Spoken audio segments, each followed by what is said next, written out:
Hey guys, Paul here again with podcast number 3 for the year, going through the principles of the book yet again. Today we're going to be revisiting individualization. So I've been flicking through the book again, and with individualization I talked about warm-ups first, individualizing warm-ups, movement quality, then for the training goal, then looking at the actual program design point of view, individualizing that for fat loss, for muscle gain, etc. How to do maintenance volume, pretty cool. How to do all different training loads, training failure, the point of it, etc. And yeah, that was basically what I talked about with individualization. What I want to talk about now, with how I've changed my mind in individualization, is a number of different ways. First one, from a warm-up standpoint, it's all pretty much the same thing. I want to individualize the warm-up based on the movement criteria. I do want to get them going from corrective exercise to exercising correctly, which was I talked about in podcast number 1 for the year, where I talked about an idea I got from the muscle doc. It's a really fantastic way to go about doing things, but that would be part of the natural program design ebb and flow anyway. From a program design standpoint, what I'd be looking at now from individuality is looking at what the client likes. A little bit dogmatic about this in the past, about giving people the most efficient way to get to their goals, because that's what I was paid to do. But if people stick to the program, they'll generally get a little bit better out of it anyway. So I give people a lot more input into what they can do. Next thing that I want to talk about with individualization, I touched on this in the last podcast, is the importance of rib and pelvic position and respiratory synkinesis as a way of individualizing the training process. So this is something that you'd actually do while you're training your client in the gym.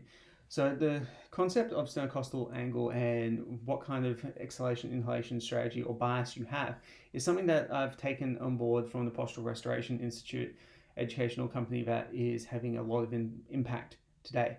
And the basic assertion is, if you're over 108.1 degrees, I think it is, you've got an inhalation bias. If you're below that, you've got a narrow angle, it's an exhalation bias, and it requires a different strategy for that.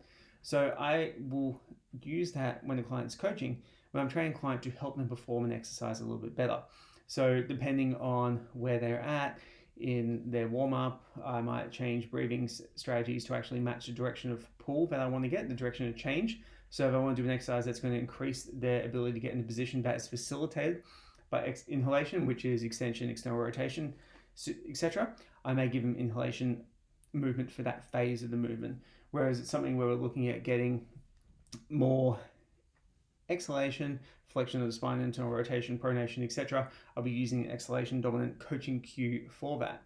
So a lot of the time, what I'll be doing now with the client is, if they're struggling to get a movement, I'll try and match the movement to the respiratory pattern that best facilitates this.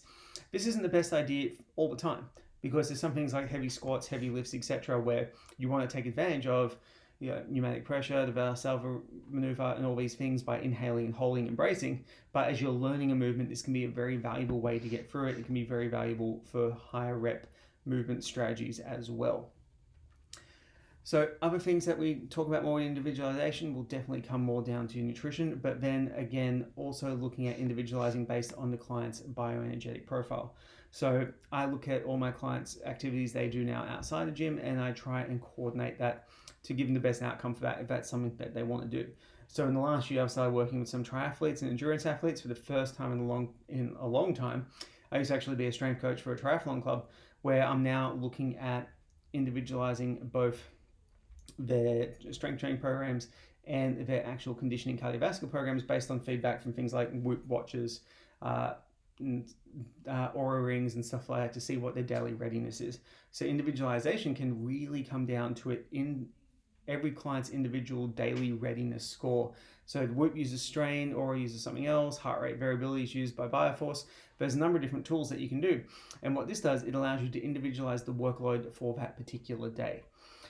This is a more intensive method of training in terms of actually being a coach and actually having to communicate with your clients on a regular basis. For strength training, it's not so important, because you can use RPE, so rate of perceived exertion, as a way to individualize training strain on a day-to-day basis. But for your endurance athlete clients, using something like a Whoop band, for example, is a really useful way to be able to individualize the cardiovascular strain that you recommend for them on a day-by-day basis. And over time, as you collect more and more data, you can find a lot more about what works best for your clients. And that is probably the most powerful tool of individualization. So what I tell a lot of my students and a lot of my clients now when it comes to individualization is that it's not a day one task. The individualization, I can individualize the hell out of a program for someone. I'm just not going to do it on day one.